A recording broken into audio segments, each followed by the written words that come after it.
Makeup করে নাও। এমনি জল দিয়ে দিই।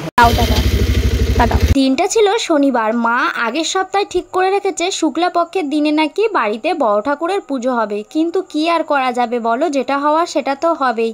এই গরমের মধ্যেও কিন্তু এইরকম পরিমাণে বৃষ্টি হবে সেটা ভাবতেও পারিনি। তবে হ্যাঁ, শুনেছিলাম খবরে এই সপ্তাহে পুরোটাই বৃষ্টি হবে। যেহেতু আগের থেকে ঠিক করা ছিল যে পুজো দেওয়া হবে, তাই জন্য ডেটটা আর পাল্টাইনি। ভেবেছি বাবার পুজো বাবা নিজেই ঠিক করে নেবে। তো সকালবেলা ঘুম থেকে উঠে তো সমস্ত কাজ করে নিয়েছি। আর তারপরেই কিন্তু যেহেতু বাইরে বৃষ্টি পড়ছে, তাই জন্য মা আর আমি কী শাড়ি পরবো সেটাই বের করে নিচ্ছি। কালো কালারটা বাবার কিন্তু খুব পছন্দ, মানে শনি ঠাকুরের খুব পছন্দের রং কালো, তাই কিন্তু মা এখানে বলে রেখেছে দুজনেই কালো কালারের শাড়ি পরবো। তাই দেখো এখানে কালো কালারের শাড়ি বের করে রেখেছি, আর বাবা আর ভাইয়ের জন্য কিন্তু কালো কালারের জামা। তো যাই হোক, বাবা আর লাস্ট পর্যন্ত কালো আর হয়নি, ব্লু পরেছে। আর বৃষ্টি এদিকে কমে গেছে, দেখো বাবা কত সুন্দরভাবে এই জায়গাটা মুছছে, যেহেতু এদিকে পুজো হবে সেই কারণেই। আর এদিকে দেখো প্লাস্টিক কিন্তু বাবা দুপুরবেলা এনে টানিয়ে দিয়েছে। আর তারপরেই কিন্তু আমি এদিকে চাটা খেয়ে নিয়েছিলাম। আর তারপরে যেহেতু পুজোর জোগাড় করতে বসবো, তাই ভাইকে ডেকে নিয়ে এসে কিছুটা কলাপাতা কেটে নিয়েছি, বৃষ্টির দিন যদি কোনো দরকার পড়ে তাই। আর এইদিকে দেখো তারপরেই কিন্তু গাছে একটা জামরুল হয়েছিল, সেইটাই কিন্তু পেরে নিলাম। তো চলো এখন সমস্ত কিছু গোছানো শুরু করে দিলাম। এই যে ফল কাটা শুরু করে, ফল কাটা বলতে নেই, ফল বানানো। আর ফল বানাতে বসেই কিন্তু মিন্টু চলে এসেছিল। আমি ভেবেছিলাম ও থাকবে, আর একটু বেশি খুশি হয়েছিলাম, কেননা ও কালো জিনিস পরে এসেছে আর আমিও কালো শাড়ি পরবো, এটা ভেবে তো বেশি খুশি হয়েছিলাম।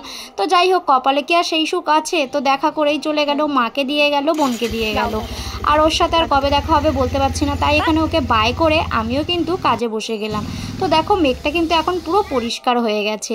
আর এদিকে সমস্ত কিছু জোগাড় করা শুরু হয়ে গেছে। আর এদিকে দেখো ব্রাহ্মণ মশাই এসেছে, ওনাকে কিন্তু এটা আসলে আমার একটা পিসু হয়, তো পিসুকে কিন্তু এদিকে আমি চা করে দিয়েছি। আর তারপরে জোগাড় যন্ত্র করে বসে গেছিলাম পুজোয়।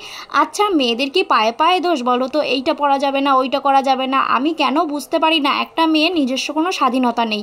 তো যাই হোক, এই ব্যাপারটা তোমাদেরকে পরে বলবো। আর ওই যে দেখতে পাচ্ছ পিসু বসে গেছে পুজোতে, আমার ভাই বাবা আমি সবাই মিলে পুজো দিচ্ছিলাম।